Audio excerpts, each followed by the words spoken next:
Hola, muy buenas noches a todas y a todos. Estamos nuevamente en su programa Mezcal Derecho, después de un par de semanas que nos tomamos unas vacaciones por cuestiones de trabajo y otras actividades, pero estamos ya de nueva cuenta el día de hoy aquí con ustedes.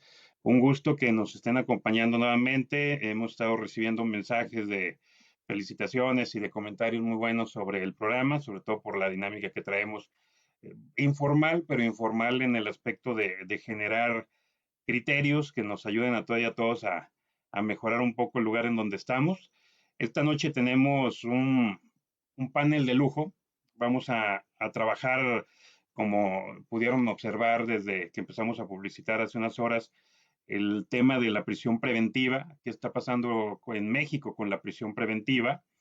Y el asunto está en que, bueno, vamos a trabajar con personas expertas en el área. Nos acompaña de nueva cuenta y le agradezco mucho a Roxana Montejano de San Luis Potosí. También, bueno, ya la conocieron en un programa anterior que estamos trabajando en la semana del 8 de marzo con la cuestión de derechos de las mujeres y las visiones feministas, pero también ella ha estado trabajando muy de cerca con los temas de mujeres privadas de la libertad. También nos acompaña por primera vez Josh López Espinosa. Ella prácticamente toda su vida profesional y académica la ha dedicado al derecho penal, experta en temas penales. Nos acompaña también el maestro José Luis Pesina Alcalá, que es uno de los referentes importantes en México en materia de sistema penal acusatorio. Seguramente muchas y muchos de los que nos están viendo lo conocerán, ya sea que les haya tocado verlo en acción en alguna audiencia allá en Nuevo León, o incluso Trotando Mundo, porque también es un turista académico, pero en el buen sentido de la palabra, ha difundido mucha capacitación en México sobre este sistema acusatorio. Es de los primeros, como decíamos, de los primeros que empezó a trabajarlo y también que lo empezó a capacitar, empezó a difundir. También nos está con nosotros, de nueva cuenta, Daniel Guerrero, que es amigo abogado también de profesión y también que periodista, también en ese aspecto, aquí en Aguascalientes.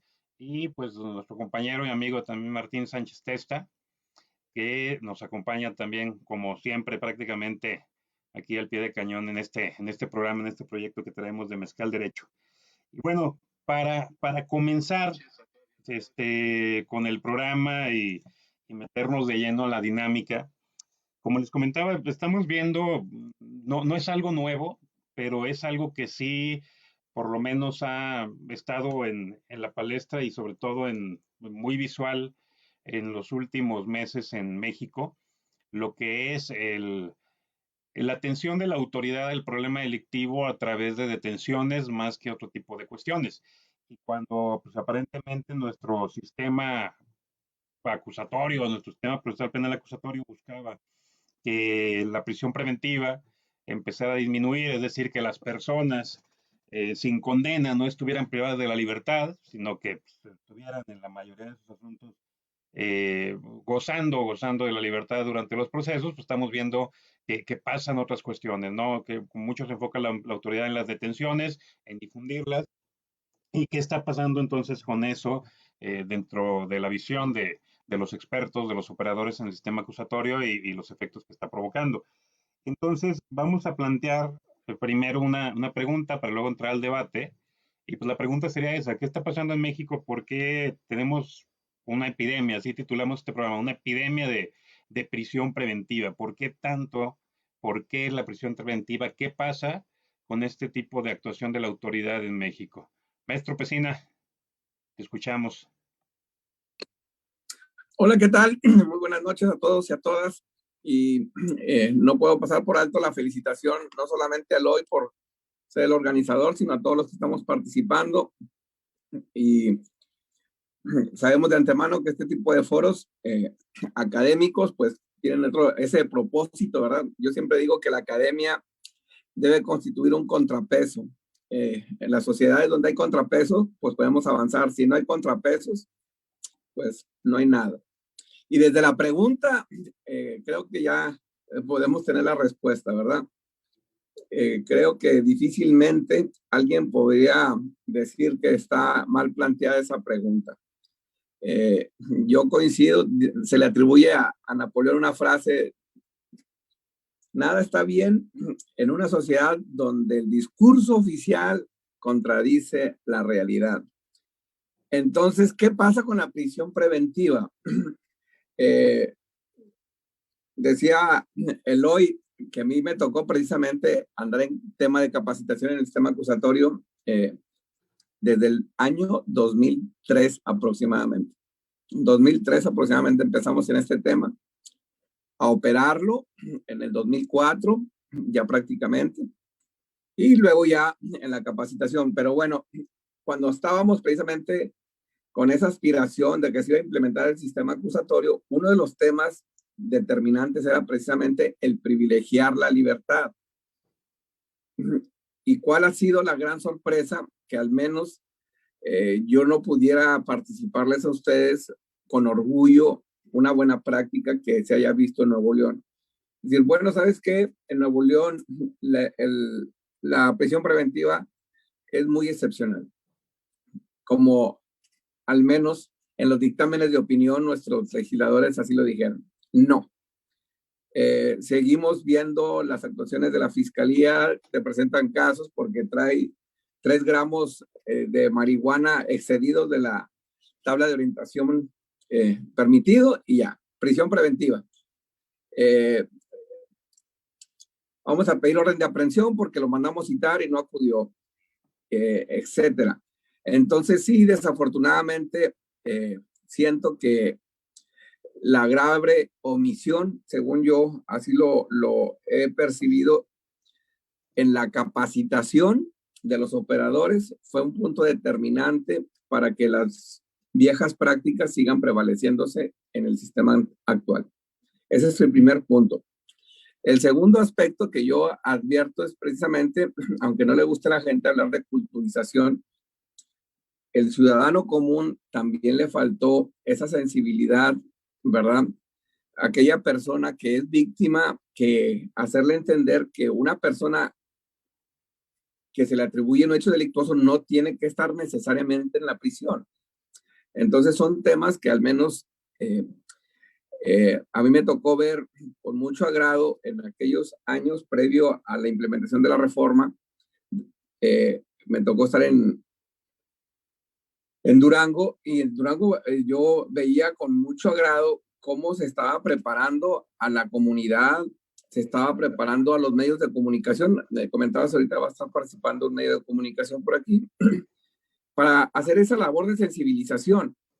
Pero bueno, ya empezó a operar el sistema y al menos, repito, yo sí veo una gran diferencia entre lo que se nos prometió, lo que yo me siento culpable en cierta forma en haber propuesto, ¿verdad? Porque a mí me tocó estar incluso en Aguascalientes como asesor en aquel entonces cuando se iba a hacer su propio código procesal. No, sí es lo mejor de la implementación, pero bueno, yo la verdad es que sí, disculpen que les comente, veo muy, muy lejana la realidad de lo que al menos se aspiraba. Estuvimos mucho, aquí recordará el compañero Eloy fue en el 2006, estuvimos ahí en Aguascalientes por primera vez, en un auditorio, y todavía ni para cuándo se estableciera esta reforma. Y nosotros en el lado académico siempre impulsándolo, pero bueno, al menos desde el punto de vista académico yo puedo participar que coincido con la pregunta de que desafortunadamente se sigue haciendo un uso abusivo de la prisión preventiva. ¿De qué va tus órdenes, Eloy? Muchas gracias, hermano. Ahorita continuamos entonces. Hay unos puntos importantes, ¿no? La cuestión de la capacitación y los temas también de la visión social y lo que busca la sociedad. Rox, tu opinión sobre esto, ¿por qué tanta prisión preventiva? ¿Qué es lo que está pasando en México? Hola, muy buenas noches, Eloy, muy buenas noches a todas y todos y al panel que nos acompaña aquí, un gusto en conocerlos. Bueno, para dar respuesta a esta pregunta tan atinada y comparto con el licenciado José Luis Pesina, bueno, voy a tratar de concatenar esas ideas con otras que yo ahí por ahí tengo. Primero, sí, creo que es una falta de confianza existente en el sistema penal acusatorio, ¿no? Y específicamente en los operadores jurídicos. No hay certeza jurídica para las víctimas, ¿no? O sea, para las víctimas directas y las indirectas, ¿no? No se confía en el sistema y este es un vicio que se viene arrastrando también desde, pues, desde el sistema inquisitivo. Ahora bien, también considero que la prisión preventiva, esta figura, es empleada en muchos casos para conservar la imagen de los operadores y para demostrar o tratar de demostrar a la sociedad en términos amplios que existe eficacia en la persecución de los delitos, ¿no? Y que esto se logra con detenciones rápidas o de carácter inmediato y que va ligado a lo que comentaba el licenciado Pesina en relación con el desconocimiento por parte de la sociedad de cómo funciona el sistema penal acusatorio, ¿no? Porque recordemos que en el imaginario social la cuestión de que la persona vaya a prisión se relaciona con una cuestión de justicia, con una cuestión de éxito, repito, desde el imaginario social, ¿no? Es decir, se deposita una expectativa demasiado grande en el sistema y lo cual nos habla de una escasa cultura de la legalidad en la sociedad en términos generales. También creo que es importante el cómo las partes procesales se autoperciben en el procedimiento. Llámese Ministerio Público, asesores jurídicos, defensores, los jueces, ¿no? Porque de esta manera, creo yo, cómo ellos perciben su papel y si lo conocen plenamente, porque se supone que por eso están ahí, aunque también sabemos que muchos llegan por amistades, dedazo, etcétera. Bueno, creo que es una condición posibilitadora para la protección procesal, es decir, para que haya un apego al debido proceso y por ende la consecución de derechos fundamentales. También creo que la prisión preventiva, su uso exacerbado, responde a ciertos mitos en relación con que la prisión preventiva, por ejemplo, puede garantizar la reparación del daño. Y sabemos pues que esto no es así o que la prisión preventiva es para sujetos peligrosos, o que la sociedad los tiene también en ese concepto, ¿no? O que gracias a la prisión preventiva, pues la seguridad ciudadana se va a incrementar. Y creo que esto es parte de responsabilidad del Estado a través de las instituciones, específicamente penales, que han fomentado lo que ya comentaba previamente, que la prisión es igual a justicia y a éxito, ¿no? Y pues que también que la prisión preventiva, vaya, reduce la incidencia delictiva y que sabemos que no es así. Leía que precisamente en diciembre de 2019 había 63.843 personas en prisión preventiva y en octubre del 2020 esto se incrementó en un veintitantos por ciento, 22%, a 77.951 personas. Entonces, obviamente, ni hay una reducción de la delincuencia y la prisión preventiva pues no es la respuesta. Gracias, Josh. Gracias, Rox, perdón. Y temas también importantes aquí, por ejemplo, esa cuestión de la imagen estatal y sobre todo la falta de confianza de las personas en el sistema, pero por esa maximización, ¿no? La expectativa de lo que, cómo se vende el sistema y curiosamente lo que se vende o del sistema es para lo que no sirve el sistema. Y entonces luego se trata de tapar esa cuestión a través de mecanismos que el sistema permite, pero que no son muy ad hoc a esa parte de la estructura. Josh, tu opinión, ¿qué pasa tú? ¿Por qué ves este aspecto de la prisión preventiva, el incremento, de por qué echar la mano de esta herramienta? Buenas noches, primero que nada a todos, un gusto compartir esta noche con ustedes. Y posteriormente, pues sí, abonando a lo que ya comentaron los compañeros, efectivamente creo que la causa principal es justamente dar esa imagen a la sociedad como decía Roxana, que prisión preventiva es sinónimo de justicia, y creo que ese es un error que tenemos como sociedad. Digo tenemos porque pues todos participamos como sociedad. Y creo que de primera mano ese es el primer punto más importante que yo manejaría, como por qué abusamos de la prisión preventiva. ¿Por qué? Porque los medios, ya sabemos, ¿no? Si alguna persona no se logra la prisión preventiva, los medios ya están satanizando al juez, ya están satanizando al fiscal, ya están satanizando al Estado, y esta presión social es lo que ha hecho primeramente, pues a lo mejor hacer un catálogo de delitos un poco más grande de la que ya habíamos venido manejando, y cada vez se han ido aumentando más delitos de prisión preventiva oficiosa, y yo creo que vamos a llegar a un punto en el que ya la mayoría van a ser de prisión preventiva, cuando se supone que deberían de ser los reservados únicamente para delitos de mayor gravedad, ¿no?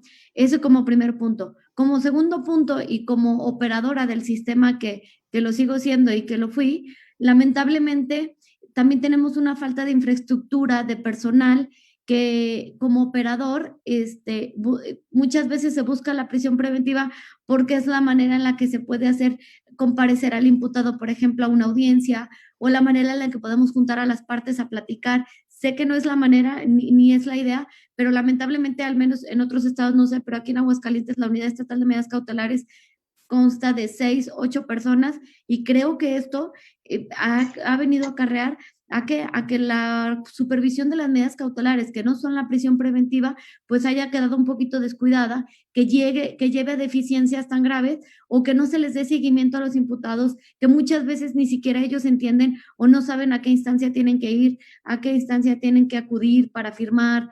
No se les explica bien esta parte.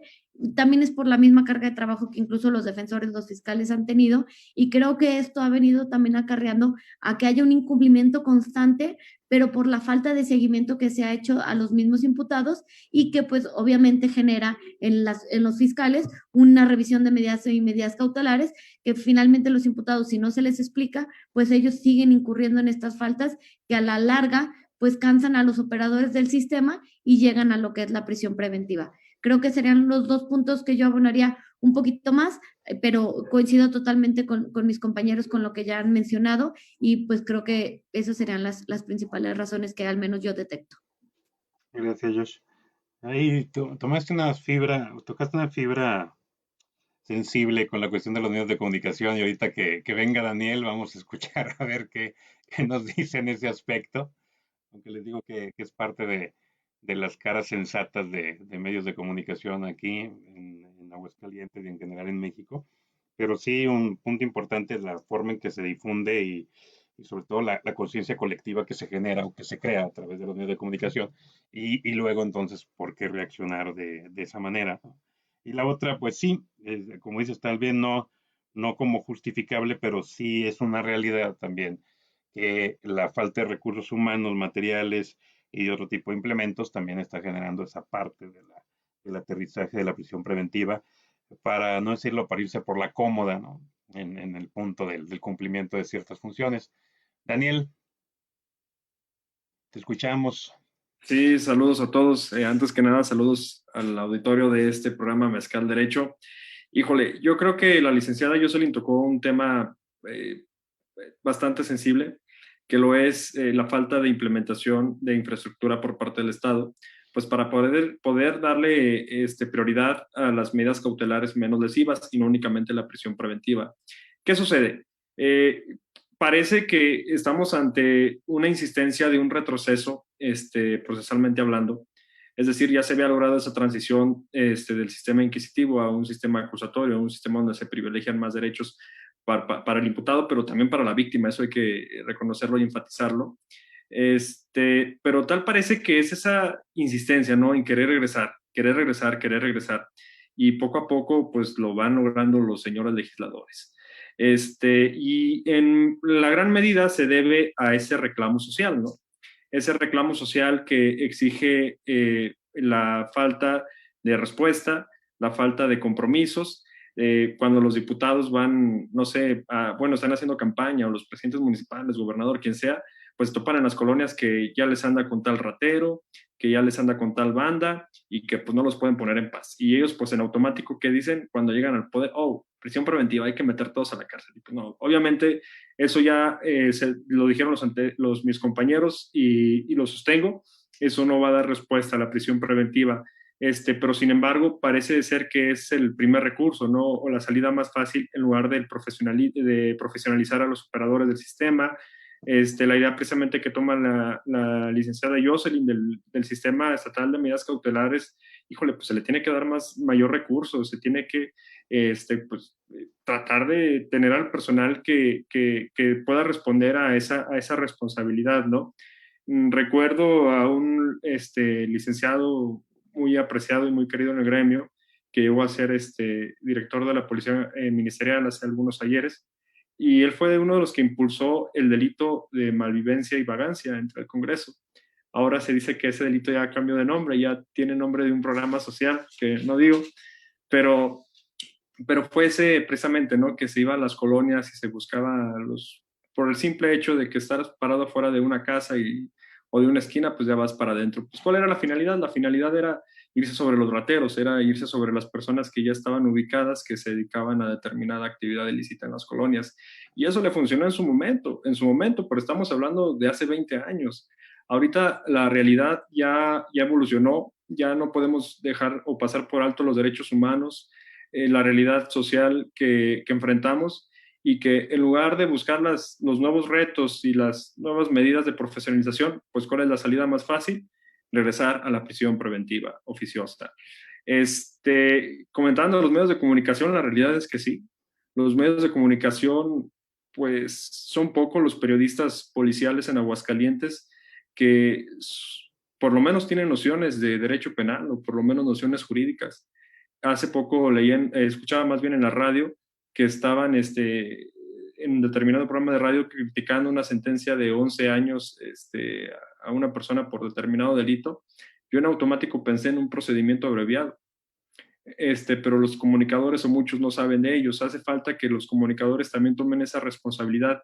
Quienes están frente a un micrófono y van a tocar noticias sensibles en materia policial o en materia jurídico-penal, pues por lo menos sí capacitarse, ¿no? Buscar ese apoyo con quienes conocen de derecho, pues para poder transmitir esa noticia con veracidad a la gente y con objetividad y apegada a la realidad de los hechos. Había otra cosa que quería también comentar, y es que un ejemplo así de sencillo de cómo no va a cambiar o cómo no va a solucionar la prisión preventiva los problemas de México. Tan sencillo, la corrupción, los delitos del servicio público, que ahora ya se entran en el catálogo de delitos graves y ya también ameritan prisión preventiva oficiosa, pues ¿quiénes los hicieron? Los legisladores. Y son personas que viven de la política y son personas que ahorita están de legisladores, de diputados, ya sea federal, local, o al rato están de presidentes municipales, de gobernadores o en algún cargo público, y sin embargo no dejan de ser corrupción. Y están conscientes de lo que están haciendo porque ellos mismos lo legislan y aún así insisten en actos de corrupción. Y eso es una prueba clara de que el catalogar determinada conducta como delito grave, pues no va a evitar que la persona pues cometa ese acto. Entonces, pues, ¿qué le decimos a la gente que está allá afuera, ¿no? A los rateros ordinarios o a los deudores alimenticios? No sé, tantos delitos que bien se podrían aplicar otras medidas cautelares y sin embargo, esa insistencia al querer pensar que la prisión preventiva oficiosa va a remediar los males de México y peor aún, que el derecho penal está diseñado para prevenir el delito. Pues absolutamente no. Es cuanto. Gracias, Daniel. Aquí también, bueno, sacaste también temas importantes, sobre todo con la cuestión de los medios, con el desconocimiento o en ocasiones que genera la pérdida de objetividad, aunque también nos podemos meter mucho a temas de que luego sí se tiene el conocimiento, pero con toda la intención se maneja de una manera de perdiendo el mercado a los cuales se están dirigiendo. Pero creo que uno de los puntos también interesantes que tomas es la cuestión de, pues sí, puede que falten recursos, puede que falten cuestiones, pero en vez de buscarse las formas para ir hacia adelante, es regresar a la fácil, ¿no? Aquí yo podría decir, bueno, es que finalmente los derechos humanos y los derechos fundamentales no están sujetos a presupuesto. Aunque en la realidad vemos unas cuestiones muy distintas. Martín, tú querías ahí plantear algunas preguntas para generar y abrir el debate aquí con nuestros compañeros y compañeros. Gracias. Hola. Buenas noches. Gracias por permitirme que me cuele en este grupo de especialistas. Yo no soy penalista, yo les pido que me perdonen. Yo no sé derecho penal, pero le dije a Eloy, yo quiero participar para preguntar, porque nos dijo que iban a venir personas importantes que conocen bien de esta materia, gente que está todos los días trabajando por estas materias, incluido Eloy. Así que yo solamente le dije, quiero preguntar. La verdad es que había diseñado unas preguntas y creo que ya me las contestaron, pero se las voy a decir, por si tienen algo que decirme. ¿Para qué sirve la cárcel? Esta sociedad mexicana, ¿de qué le sirve la privación de la libertad a la sociedad mexicana? No solo la prisión preventiva, en general la privación de la libertad. ¿Para qué nos sirve? ¿Cuál es su utilidad? Y perdón por ser utilitarista, pero ¿para qué privamos de la libertad a las personas? ¿Por qué pedimos castigo? ¿Por qué el ciudadano, las personas que conocemos, hombres o mujeres, exigen la privación de la libertad? Nos dijo la maestra Roxana, para demostrar la eficiencia del sistema es que se está incrementando esta que llamó Eloy una epidemia de prisión preventiva. En realidad, ¿para qué nos sirve privar de la libertad? ¿Y qué tan responsables somos los que participamos en otros subsistemas judiciales, en otras materias, de que esta sociedad exija privación de la libertad? ¿Para qué nos sirve y por qué queremos meter a la cárcel a las personas? Yo les preguntaría eso. Y perdón por lo precario y lo básico de la pregunta, pero pues eso es mi inquietud. Gracias. Creo que estas preguntas de Martín van muy de la mano con lo que quería generar del debate de si el incremento de la prisión preventiva o la prisión realmente ayuda como política pública para combatir la delincuencia o disminuir la delincuencia, que parte de lo que está planteando Martín.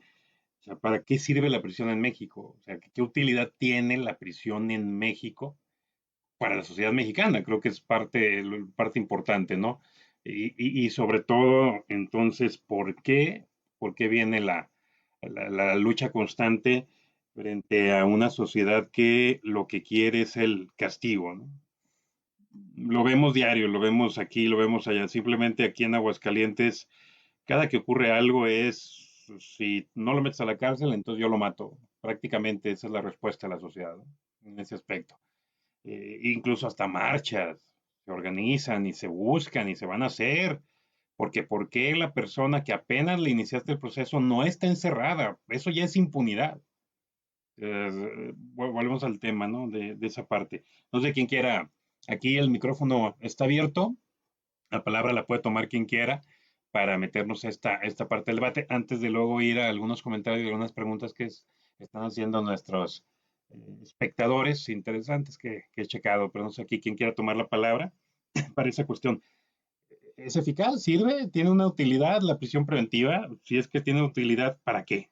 O sea, ¿para qué sirve esa utilidad? ¿Por qué la sociedad pide esa prisión preventiva? ¿Forma parte de esa utilidad que tiene la prisión preventiva, la prisión como pena? ¿Sirve para disminuir delincuencia? ¿Ayuda en un momento dado a atender los problemas relacionados con la criminalidad? Si me das la oportunidad a mí, Eloy. Adelante, Josh. Yo creo, de bote pronto, si sirve, yo creo que no sirve. ¿Por qué?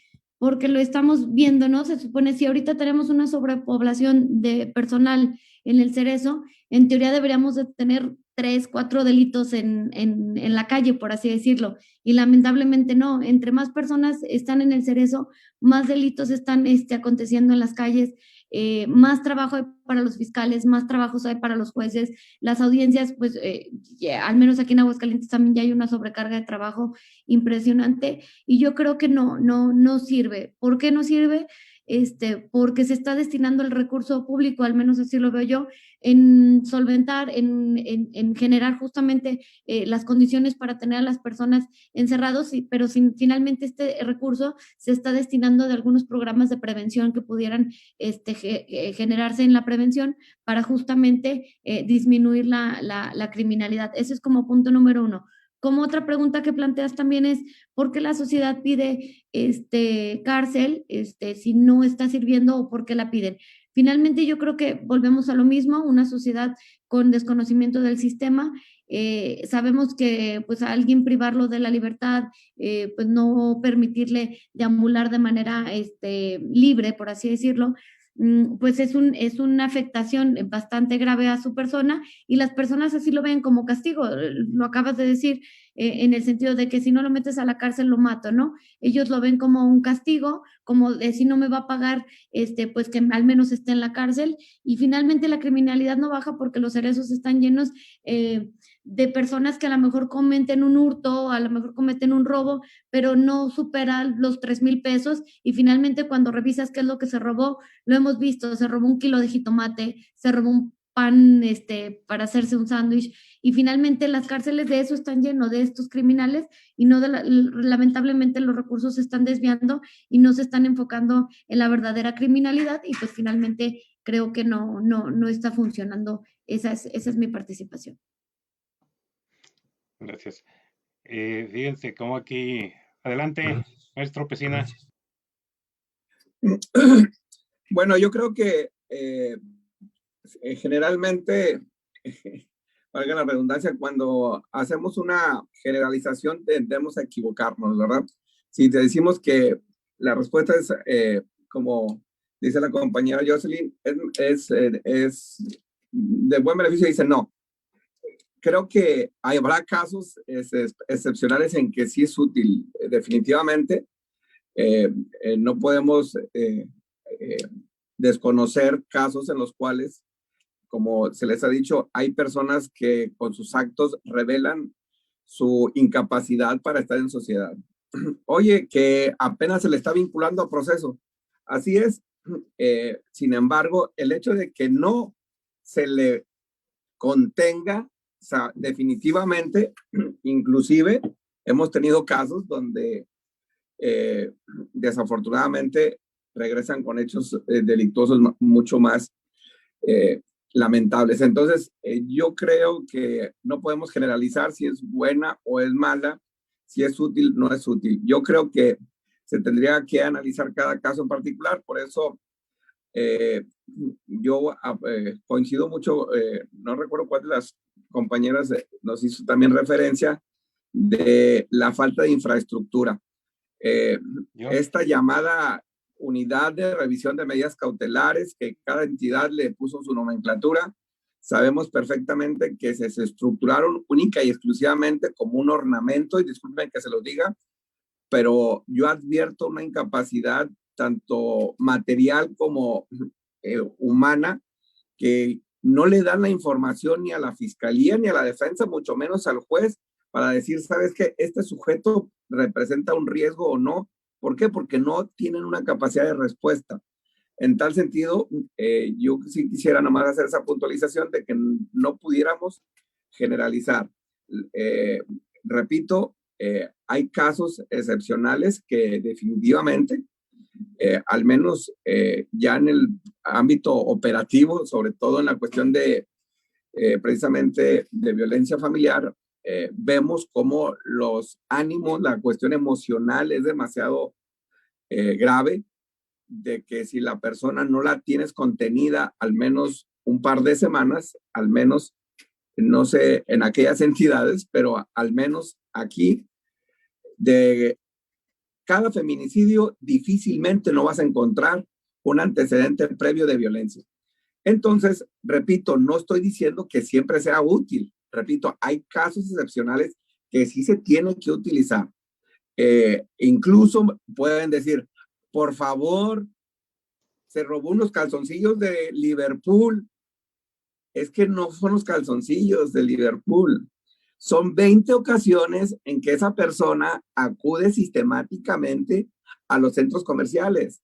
se le ha brindado la oportunidad de acuerdos reparatorios, se le ha brindado la oportunidad de celebrar N oportunidades y el modus vivendi de esta persona es atacar a los centros comerciales, por decir de alguna forma, ¿no? Entonces, a mí sí me gustaría hacer siempre esa contención de decir, no generalizar, ni para bien ni para mal.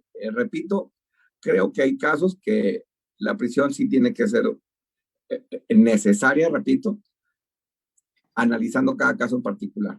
Pero entonces sería una utilidad, como dices tú, casuística, pero relacionada más bien con, más que con una política criminal general contra la delincuencia, es para neutralizar a determinado delincuente. Así es. De hecho, erradicar la nomenclatura de prisión por el delito de, ¿sí me explico? Que sabemos de antemano, al menos la tendencia internacional es precisamente no catalogues al sujeto con el delito, sino el sujeto en particular, ¿verdad? Que se tiene que analizar. Pero aquí en México, imagínate, el más absurdo, ¿no? Robo, casa, habitación, prisión preventiva oficiosa. ¿Qué se robó? Ah, un par de tenis con un valor de 100 pesos. Prisión preventiva oficiosa. Caramba. Entonces, dime si hay proporcionalidad en esta medida. A menos se me ocurre un caso así súper, que más extremo, ¿no? Cómo catalogó el legislador el delito y no toma en cuenta la condición particular de cada evento, ¿no? Sí, Así es. Sí, de hecho ahí creo que el catálogo del legislador fue más por índices, ¿no? Como tengo estadísticas, tengo mucho robo casa habitación, entonces, así como decía Daniel, la fácil, vámonos a meter a la cuestión de la prisión. Que curiosamente, esa iniciativa y esa reforma que se metió el 19 de último momento fue gracias a un senador de aquí de Aguascalientes. Curiosamente. Sí, fue el que justo metió la cuestión de la prisión preventiva en materia de cuestión de domicilio, ¿no? De robo domiciliario como tal. No sé si alguien más quiera también para participar, Rox. Bueno, sí, mi opinión se encuentra dividida entre la de Jos y la de licenciado José Luis, porque invariablemente sí, creo que la prisión preventiva oficiosa, su finalidad al final de cuentas no es ni sancionar ni intervenir con la persona en una forma de tratamiento, ni de prevenir, ¿no? Considero una cuestión de carácter procesal. Y sí, en lo que menciona el licenciado Pesina, pues sí, de atender a cada caso en concreto también lo considero pertinente, porque precisamente si nos vamos a una política preventiva, bueno, pues tendríamos que atender a qué es lo que origina, más allá de la cuestión de la criminología, yo me voy como una cuestión de una prevención situacional de delitos, atender al contexto. Por esta pregunta que tú nos hacías a manera de debate, creo que más allá de ir de la aplicación de la ley penal, es esta cuestión de ofrecer a la sociedad otras cuestiones de índole social, cultural, económico, político, para entonces sí poder prevenir el delito y de verdad que se cumpla la última ratio, ¿no? O sea, que la prisión sea lo último, pero sí, ahora sí que me encuentro entre yo y Pesina, así como que sí me voy de un lado y del otro, ¿no? ¿Y por qué, en lo que mencionaba el licenciado Martín, por qué pedimos castigo y por qué la cárcel? Creo que esto le transmite a la sociedad aparentemente cierta tranquilidad, ¿no? Que la persona está en la cárcel, de forma aparente transmite eso y podemos irnos a dormir tranquilamente a nuestras camas, pero quienes estamos inmersos en estas cuestiones sabemos que no es así, ¿no? O sea, que hace falta muchísimo más, pero esa sería mi respuesta muy, muy pronta, ¿no? Muy bien, Daniel, pues, ¿tú qué Gracias. opinas? Ya, vamos a escuchar de ti también, ya que los demás participaron. Mira, no recuerdo en cuál columna ni de qué tema estaba hablando, pero sí recuerdo la descripción que utilicé y es que a veces hay personas que se empeñan, se esfuerzan en querer renunciar a su presunción de inocencia con sus actos. Hay veces que hay determinados sujetos procesales que, pues en este caso imputados, que se esfuerzan. O sea, todavía ni empieza el proceso y con sus actos, con sus acciones, tal parece que quieren renunciar a esa presunción, y ahí es donde coincido con el doctor José Luis. Eh, yo creo que sí, la prisión preventiva debe ser el último recurso. Yo lo veo más del aspecto procesal, para el cual fue diseñado en este sistema, que fue para asegurar el desarrollo del proceso penal, la protección a la víctima, testigos.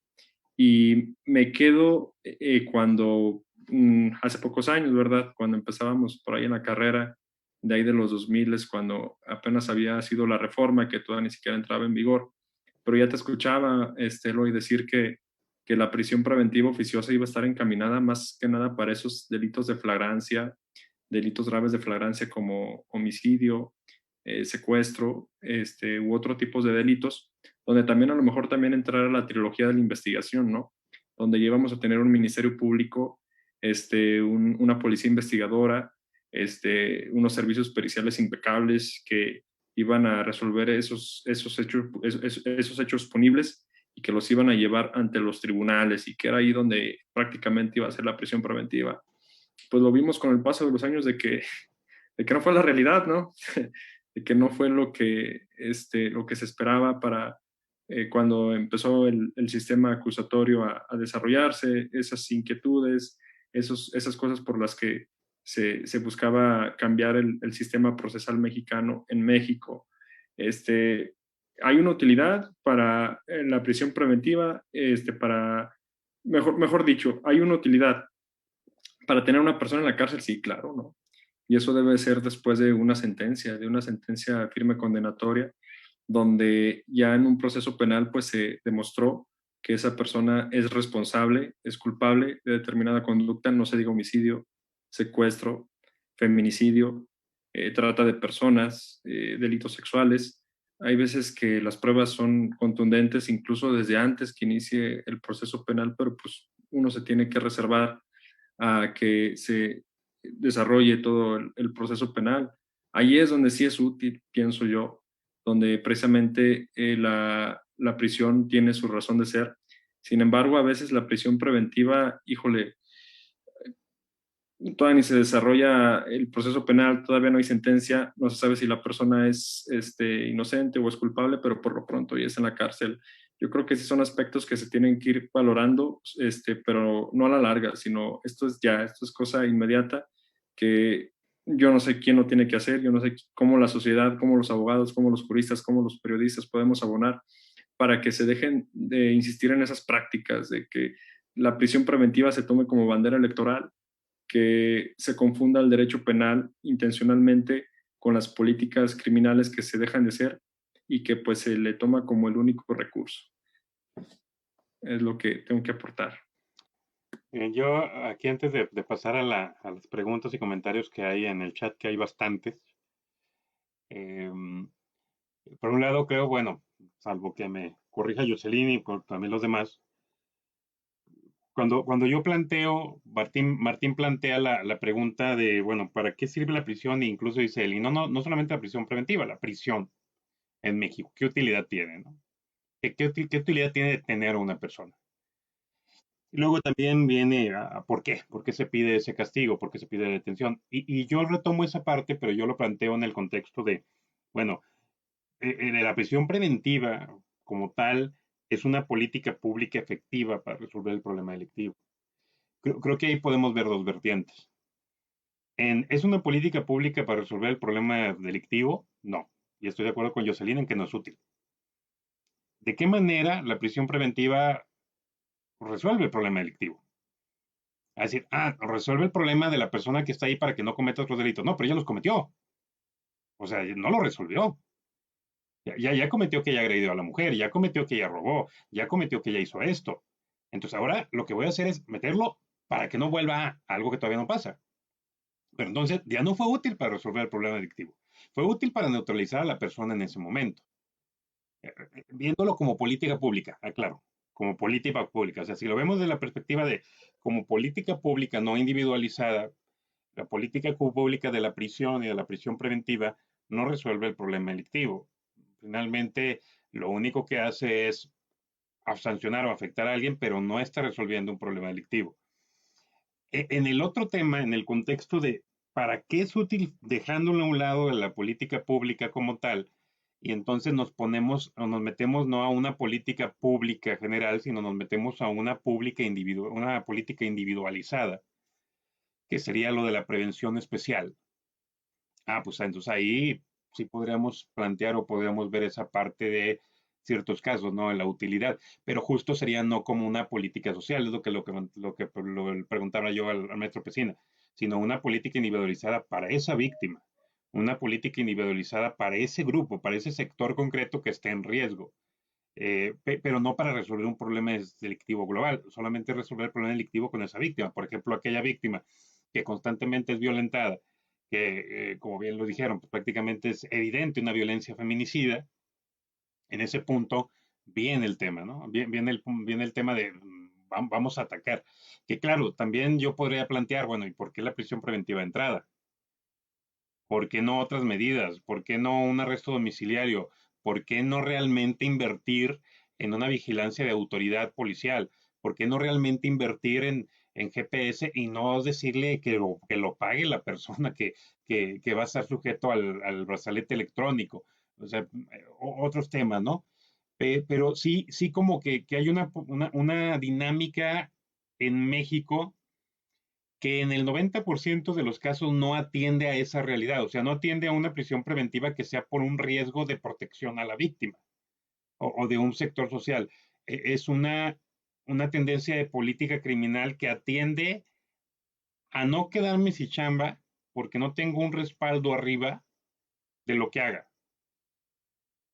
De la presión o el miedo que tengo a través de la sociedad que ha generado, y no solamente los medios de comunicación, porque luego estoy viendo comentarios de los medios, sí, pero ¿dónde sacan la información los medios, compañeros? No digo los del panel, los que están poniendo los comentarios. ¿De dónde sacan la información los medios? De la autoridad. La autoridad es la que le da la información a los medios. Son pocos los que realmente están sin dormir todo el día y prácticamente atrás del policía para ver qué se encuentran. Son pocos. Hay gente que así empezó, así andaba, pero ahorita en la actualidad ya no. Entonces, es justo a través de la autoridad como el medio de comunicación obtiene la información y difunde esa información. O sea, vamos a ver el origen de por qué el medio de comunicación tiene una información y lo difunde de una manera. Y no solamente dejar eso a un lado. Aquí me voy a un punto importante que dijo Rox al principio. La expectativa que se ha generado con el sistema acusatorio es una expectativa que provoca la misma autoridad y que la misma autoridad contradictoriamente dice que no funciona y que por eso tiene que incrementar la prisión. Y ahí es donde vemos los revoltijos, ¿no? Voy a plantear varios casos que seguramente escucharán, así dejarlos para luego ir a las preguntas y comentarios, que hay varios muy interesantes. Y justo como lo decía el maestro Pesina y los demás, pero, por ejemplo, decía José Luis, decía mi tocayo Pesina, ¿cómo podemos poner, cómo podemos decir que alguien que se metió en una casa a robar un objeto de 100 pesos, se vea como con alguien que se le está atribuyendo un homicidio, ¿no? Algo por el estilo. Sí, nomás que luego los defensores de esa parte dicen, no, es que no es el hecho de haberse metido a la casa a robar, es el hecho de que al meterte a la casa te metes al lugar más privado e íntimo de una persona y la pones en riesgo a ella también.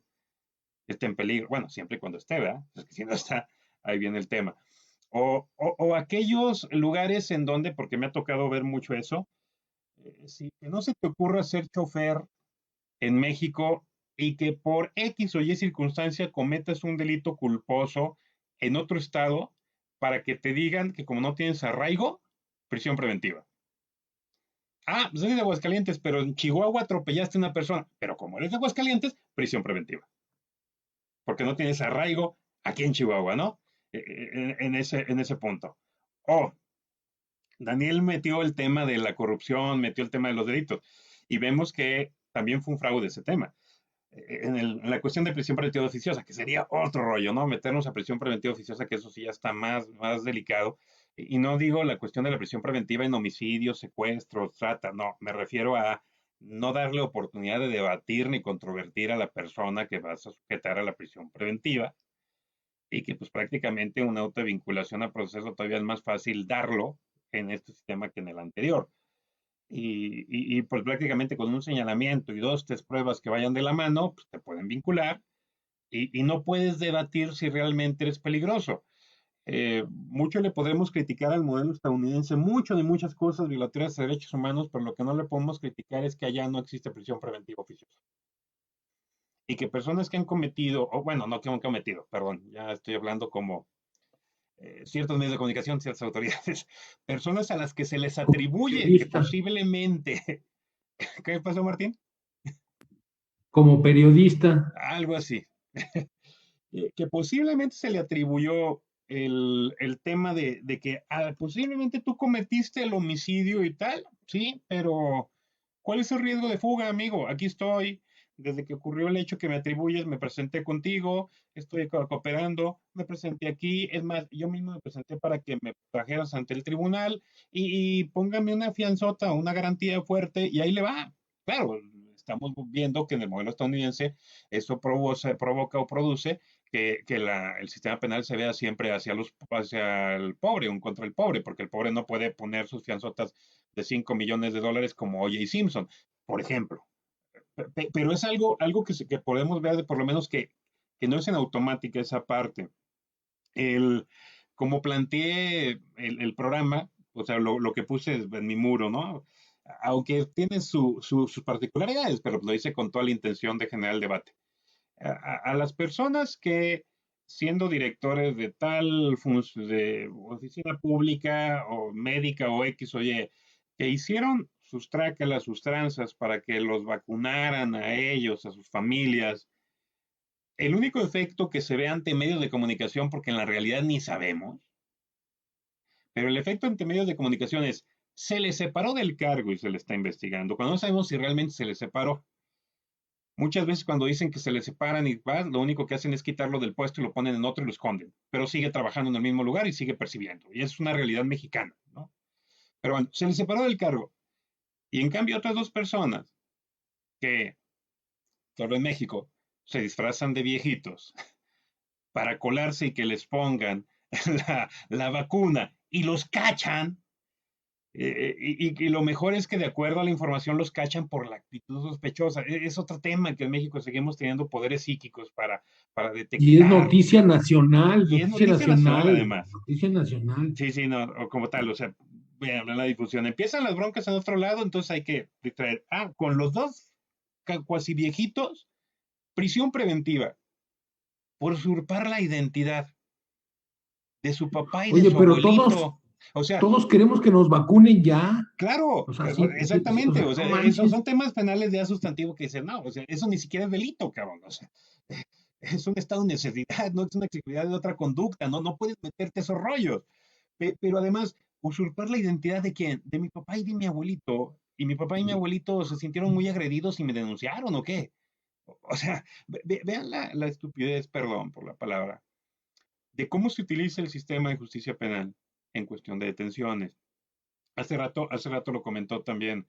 Por ejemplo, decía vecina sobre la cuestión de los calzones del Liverpool. Ok, pero a lo mejor la constante. Bueno, la constante, otro tema, pero no siempre es esa constante. La constante, como lo dijo Jocelyn, y yo también lo he visto, de ver personas procesadas y en prisión preventiva por haberse robado 150 pesos de jamón. Por haberse robado 2 muñecas Frozen en noviembre porque venía Navidad para sus 2 hijas. O sea, y esos temas yo los vi, ¿eh? No me lo estoy inventando, yo los vi. Y lo que más tristeza y vergüenza me daba era que estaban judicializados esos asuntos. O sea, que el Ministerio Público llevara esos asuntos a proceso. Pues esa era la vergüenza. Y la vergüenza, que las juezas y los jueces dictaran vinculación y detención y los dejaran encerrados. Martín. Yo sé, Eloy, que quieres pasar a las preguntas de la gente que nos ve, que son algunos poquitos, no muchos, pero yo antes quisiera preguntarles a nuestros compañeros que hoy nos favorecen con su compañía. ¿qué podemos hacer? Porque vamos a ver, la maestra Jocelyn, con mucho valor, nos dijo, no sirve para nada la privación de la libertad. Como los El Pumas. maestro Pesina nos dice, no, sí sirve, no hay que generalizar, hay casos excepcionales. Pero en la mayoría de los casos entonces, porque habló de casos excepcionales, no sirve para los que no sean excepcionales. Hay que contener en casos excepcionales. La maestra Roxana nos dice que está en una posición intermedia. Daniel, con mucho valor, también dice, sí, no, claro que sí sirve, cuando haya una condena, es decir, presunción de inocencia privilegiada. ¿Qué podemos hacer? Yo los percibo, perdónenme por favor, por ser tan tonto, tan burdo, yo no soy penalista, pero yo siento lo mismo que percibo en ustedes, como empantanados. No hay infraestructura, no hay recursos, se destinan para otro lado, no tenemos la manera de hacer efectivo o efectivos los principios que nutren estos principios que claramente creemos. ¿Qué podemos hacer? No vamos a hacer el presupuesto nosotros. ¿Nos rendimos? ¿O qué podemos hacer nosotros los que somos operadores de los sistemas y subsistemas de justicia? ¿Qué podemos hacer ante esta realidad que implica, por ejemplo, una sociedad que quiere castigo, que quiere cárcel, o hay que decirlo también, una sociedad que tiene una policía que castiga al que se encuentra, no al que haya cometido la infracción, como el caso de la marcha del 8 de marzo, que agarraron a las niñas que estaban defendiendo a las otras niñas que estaban golpeando a los policías. ¿Qué podemos hacer nosotros, factores, que somos abogados y somos parte del sistema? ¿Qué podemos hacer? Con esa pregunta, que era la última que yo quería hacer, pues ya después, si quieres, nos dices lo que dicen los compañeros que nos ven. A ver, hermano Pesina, levantó la mano, adelante. La verdad es que sí coincido con el compañero del verbo hacer, ¿verdad? Sin duda alguna, es de exigir ya la implementación de las unidades para poder establecer la vigilancia de medidas cautelares en libertad.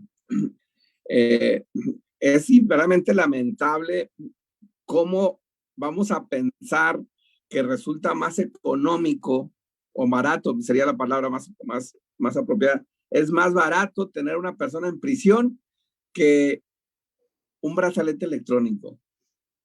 La verdad es que yo estoy así incrédulo. Hay estados de la República que simplemente no existen los brazaletes electrónicos. Hay estados como Nuevo León que te dice, sí tenemos, pero poquitos, porque no tenemos suficientes. Entonces, no, pues déjalo en prisión. Ah, caray. Entonces, la verdad, yo sí estoy verdaderamente espantado en decir, diría Eloy, neta, que es más económico, más barato tener una persona en prisión que utilizar un brazalete electrónico, en serio. Yo la verdad sí estoy verdaderamente horrorizado en ese tema, con esa impotencia de decir, ¿cómo es posible que tengas ahorita para pagar, ahorita en tiempos de campaña, panorámicos con o sea, un costo acá en Nuevo León, o sea, es un derroche económico millonario en los gastos de campaña, ¿no? Entonces, sí tenemos para que los sujetos tengan panorámicos, pero no tenemos para cotizar el uso de un brazalete electrónico, por ejemplo. ¿Y qué más de lo que comentaba hace rato de la infraestructura de la unidad de revisión de medidas cautelares? Es decir, oye, una infraestructura tanto humana como material que pueda operar, ¿verdad? En ese sentido, yo creo que foros como estos nos ayudan a hacer ese contrapeso que había comentado yo Y al menos yo siempre, en el ámbito académico, siempre estoy pronunciándome y al menos aquí los voces que están en los medios de comunicación muchas veces tienen más peso de poder ya exigirle a la autoridad, oye, métete a la cuestión de presupuesto, por favor, ya ponte a accionar. Estás desde el año 2008 que prometiste y que ibas a tener esto, pero nos los prometieron, pero ¿cuántos años han pasado? Y al menos, repito, yo he estado prácticamente en toda la República y la verdad no puedo participarles de alguna entidad con una práctica exitosa en este tema. La verdad, les se los digo. Yo recuerdo años atrás y en adolescentes lo intentaron en el estado de Morelos generar una política integral de medidas cautelares de libertad. Para poderla operar, tuvieron que recurrir a la iniciativa privada para que ellos se generaran los recursos porque el Estado no tenía, pero ya no siguió operando. ¿Por qué? Por la falta de recursos. Pero bueno, yo creo que sería al menos mi propuesta de exigir este tema porque yo la verdad es que sigo incrédulo pensar que es más barato tener una persona en prisión que en libertad. Gracias. Bueno, miren. Muchas gracias, maestro. Muchas gracias. Les comento rápidamente lo que tenemos de preguntas y comentarios, igual para abonar a lo que Martín está planteando. Dice José Roberto Izaguirre Santos, desde Honduras. Dice, la prisión preventiva debe ser impuesta de manera excepcional y no ser la regla general. Debe ser la última razón y no es una última ratio y no es la solución para evitar la comisión o omisión de ilícitos penal. Aparte de lo que hemos estado comentando aquí. Y creo que es algo que resaltó muy importante, bueno, lo puso en la mesa Martín hace un momento, cuando dice, bueno, están hablando que es excepcional, justo es excepcional, pero entonces en todos los demás casos no debería haber. Y el problema es que más que excepcional es la regla general y es excepcional que exista la libertad de la persona, ¿no? Dice Chemel Padilla, agradecemos también que nos esté viendo, digo, entonces, ¿dónde queda la presunción de inocencia y el principio pro persona? El principio pro persona va previamente, ¿no? Con la cuestión de la necesidad antes de optar por la prisión preventiva, solo que aquí el tema de la presunción de inocencia, podrán explicar mejor también nuestros compañeros y compañeros, no trabaja tanto con las medidas cautelares. De hecho, las medidas cautelares trabajan con la presunción de culpabilidad, la presunción de riesgo. Y es algo que permite todavía el derecho internacional en materia de derechos humanos. Obviamente a nivel teórico, pues sí es sumamente cuestionable, pero a nivel operativo y dentro del mismo derecho internacional y nacional se permite, ¿no? De hecho, no niega la posibilidad de la prisión preventiva y los argumentos de la presunción de inocencia para tratarse de defender de una prisión preventiva, pues no son muy adecuados sobre ese tema. Ahorita vamos con ustedes, como les decía, nomás voy a plantear. Dice también, nuevamente José, dice, otra problemática es la excesiva duración de la prisión preventiva, que conlleva prácticamente el anticipo de la pena y resulta que después el acusado es absuelto, pero nadie le recupera ese tiempo en prisión. Hay un comentario de Francisco Chávez Lugo desde San Luis. Dice, ahorita prisión preventiva justificada a los que se pusieron la vacuna de COVID sin ser adultos de 65 años. Ahorita vemos eso. ¿Qué opinan ustedes?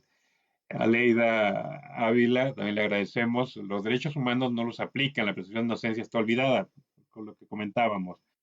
Juan Lua Magaña, desde el norte del país, dice, ante la incompetencia de algunos legisladores y sus asesores jurídicos y la falta de foros con colegios de abogados para mejorar el sistema penal acusatorio, se van más a la fácil y es el de estar incrementando los delitos para que sean de prisión oficiosa. A estas alturas vamos como los cangrejos. Alfonso Valdés tiene el dato de cuánto nos cuesta una persona en las instalaciones en promedio y me parece que Rox le contestó que en el 2015 140 pesos. Me parece que hace poco salió una de la Ciudad de México, ya en el 2020, que estaba en la Ciudad de México en un promedio de 500 pesos, como 192,000 al mes le costaba todos los centros de reclusión ahí en la Ciudad de México.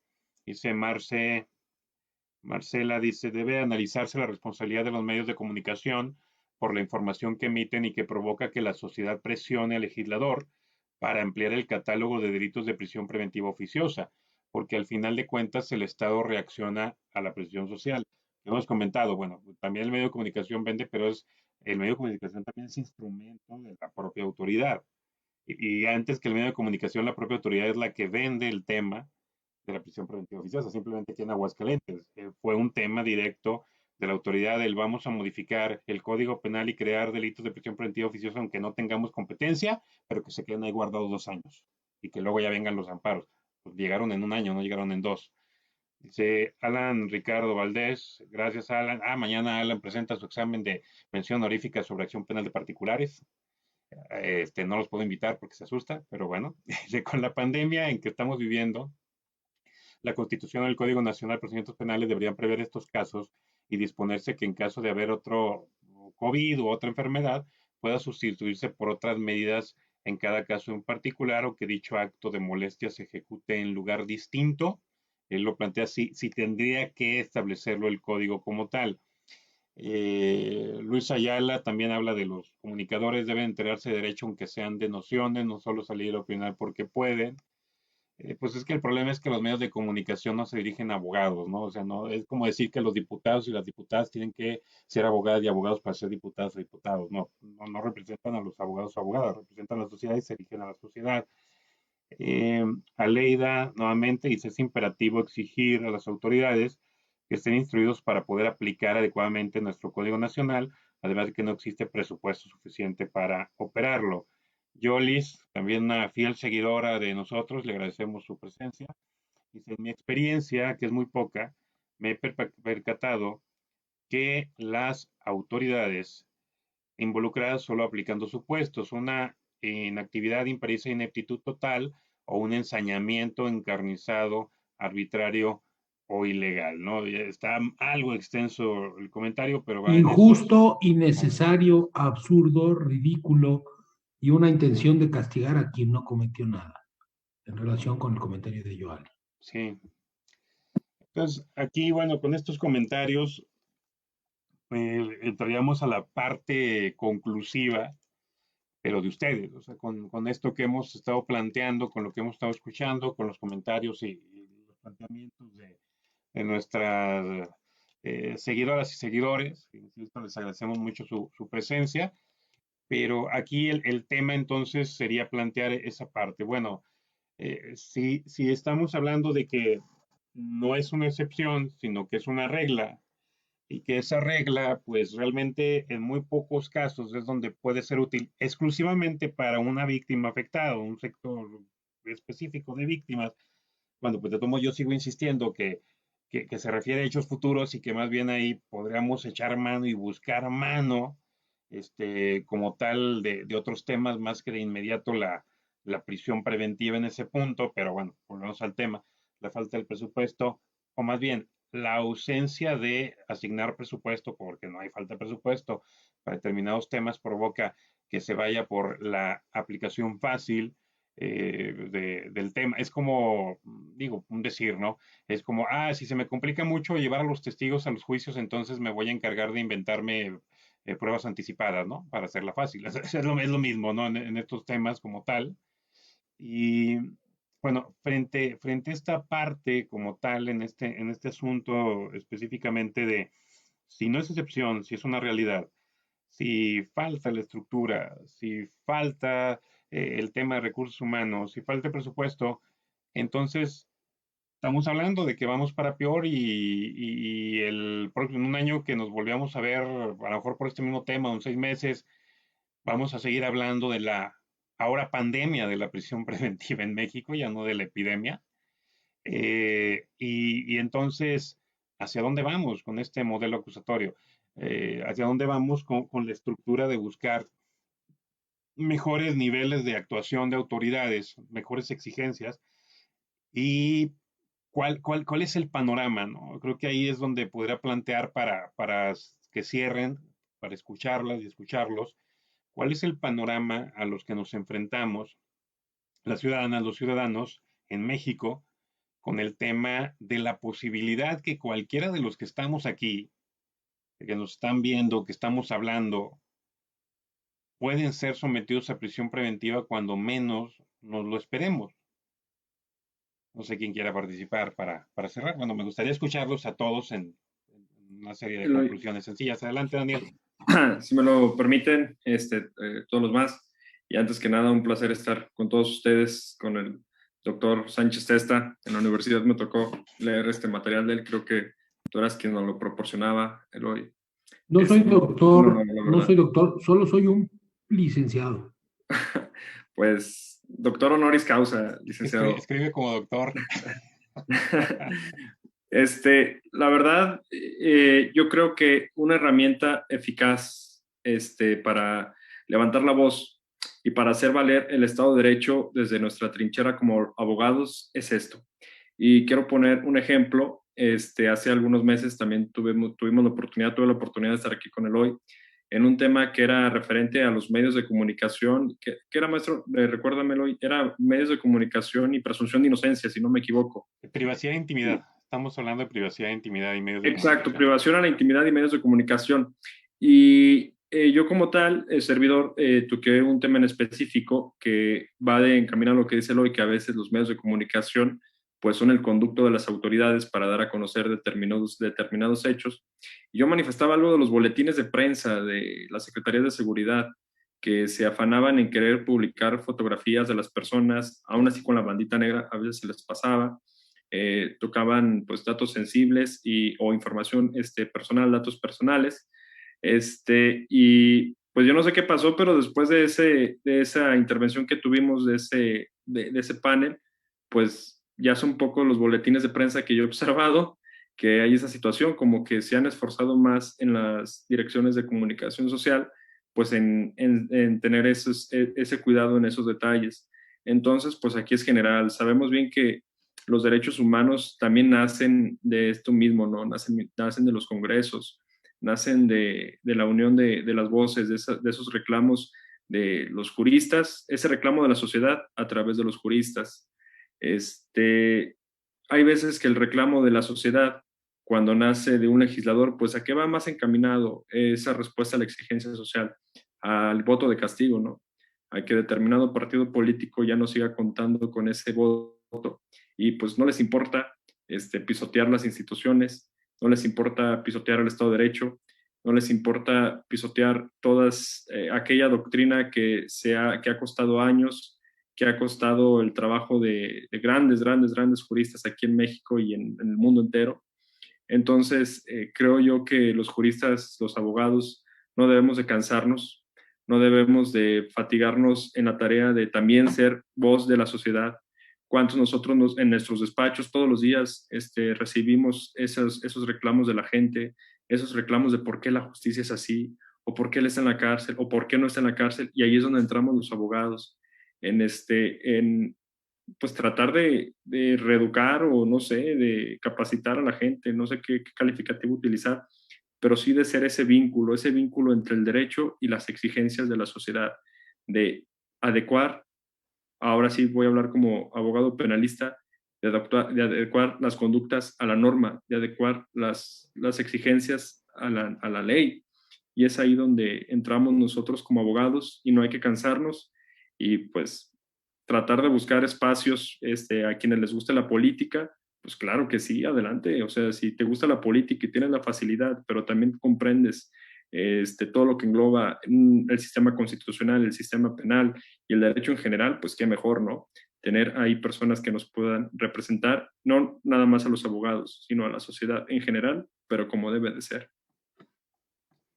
Gracias, Dani. Muchas gracias, Daniel. Esto es política, ¿eh? Muchas gracias. Gracias a ustedes. Si alguien más quiere participar para cerrar. Híjoles, no se aboracen ni entren tanto.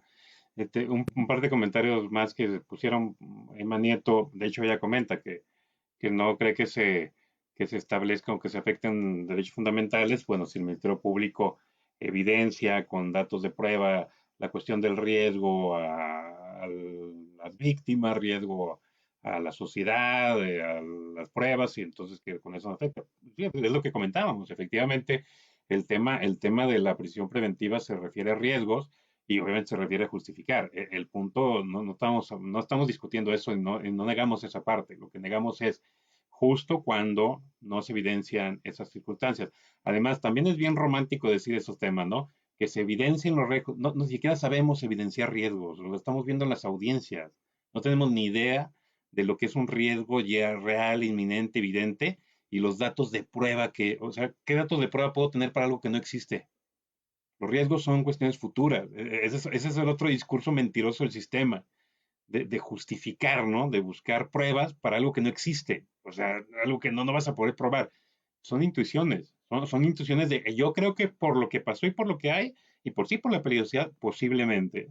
Como decían, bueno, como ya van 10 veces que robas, pues vas a volver a robar.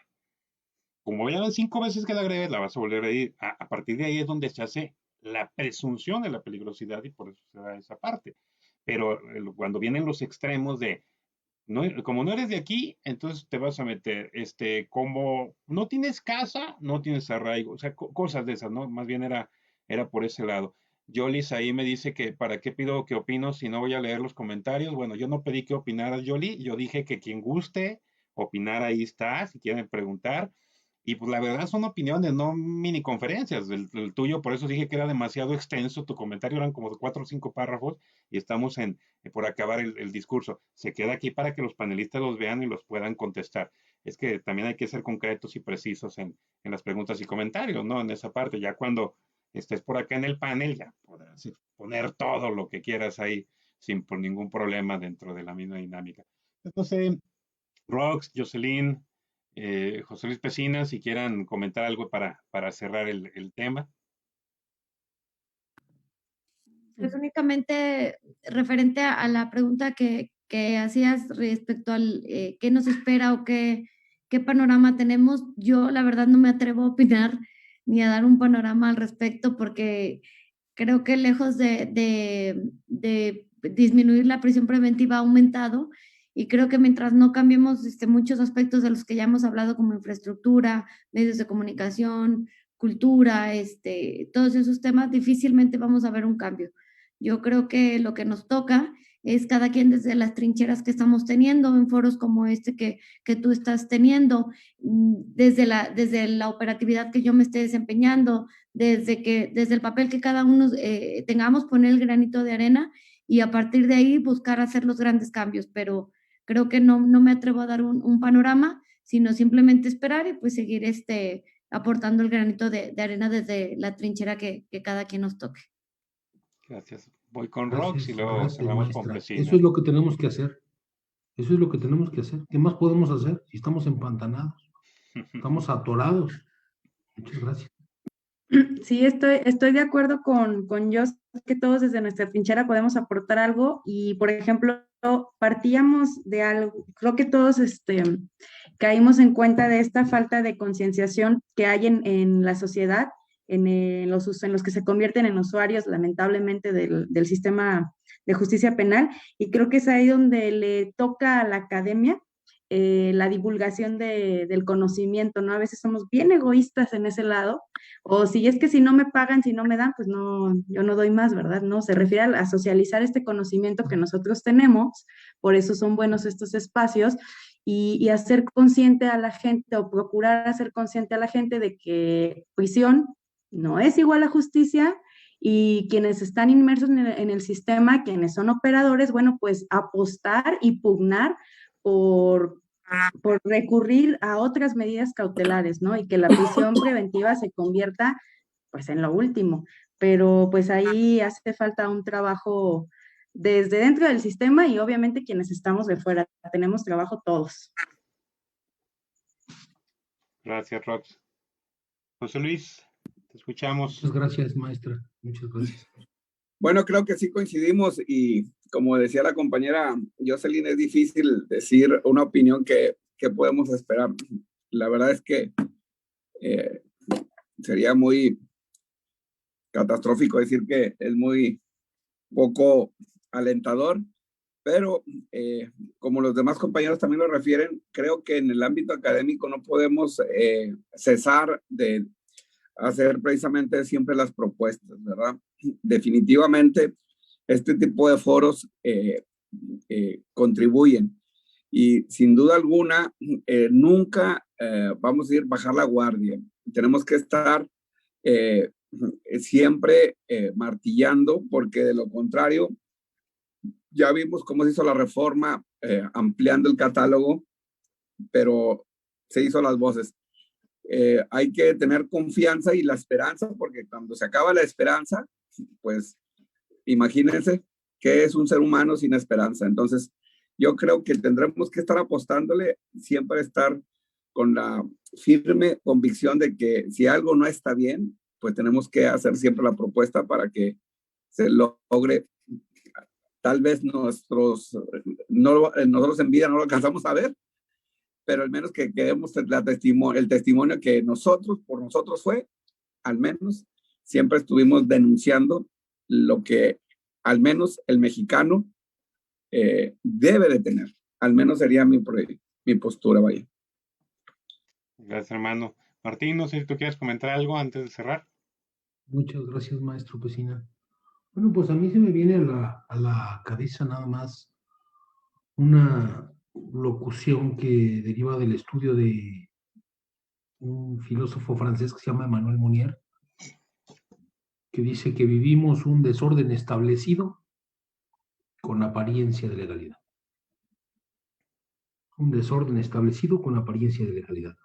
Y yo respeto mucho su participación, su valor de decirnos estas cosas que nos dicen y coincidir con ustedes en que pues nosotros, aunque estemos empantanados, somos factores, somos operadores y tenemos que trabajar por esto en lo que creemos.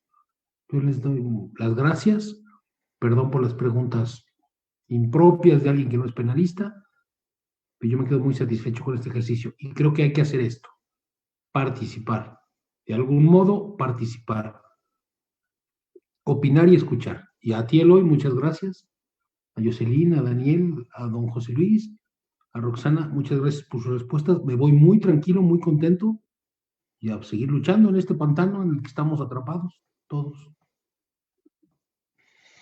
Muy bien, yo me quedo también con una parte al final creo que resume mucho de lo que acaban de comentar todas y todos al final, que es la cuestión de pues, no ver lo catastrófico, sino que más bien tratar de hacer y más que tratar hacerlo y seguir buscando, ¿no? Decía Pesina al final que es un ser humano sin esperanza. Ah, pues es un abogado penalista, eso sí los conozco muy bien. Esos son los seres humanos sin esperanza.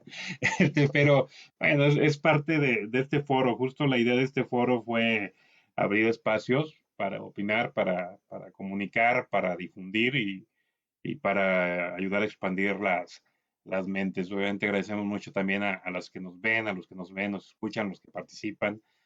Como dije en este último con Yoli, el tema fue que como ya estamos en la recta final, leí la primera parte porque la otra era explicación, pero era la primera parte, pero ya tendremos más tiempo y de todos modos quedan grabados ahí los comentarios para seguirlos viendo y seguirlos contestando si queremos ahí. Y pues, hay que invitar a Joali para que participe. Pues así como me contestó de gacha, pues quién sabe, ¿eh? Lo voy a pensar. Porque eso de que también a mí me tire, pues está medio cañón, amigo. Como que no me gusta mucho. Yo también, muy objetivo, pero tengo mi corazoncito. El mejor orador es el que tiene algo que decir. Hay que escuchar. Pues sí. Sí, no, de acuerdo. Pero es que luego me siento como en las conferencias cuando yo más que una pregunta tengo una opinión y rájatela, con 3 horas y media es la mini conferencia de esa parte, ¿no? Les agradezco mucho en esa cuestión a todos y a todos los que nos están viendo, sobre todo a nuestros panelistas del día de hoy. Agradezco mucho a Roxana Montejano Villaseñor, a Jocelyn López Espinosa, al maestro José Luis Pesina Alcalá, a Daniel Guerrero, al licenciado Daniel Guerrero Briones, al maestro Martín Sánchez Presta y sobre todo a todas y todos ustedes que nos están escuchando, que nos están viendo y nos siguen. Y pues los invitamos a que nos vean la próxima semana y pues que difundan estos espacios y también incluso que nos dejen ahí sus mensajes y opiniones de temas, de propuestas que quieren seguir escuchando, que quieren que tratemos.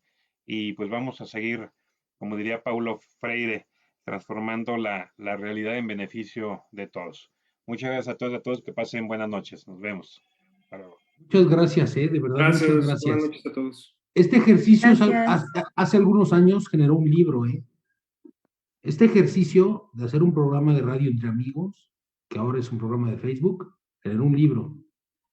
A lo mejor hay que pensar en eso. Muchas gracias, de verdad. Hasta luego. Gracias a todos.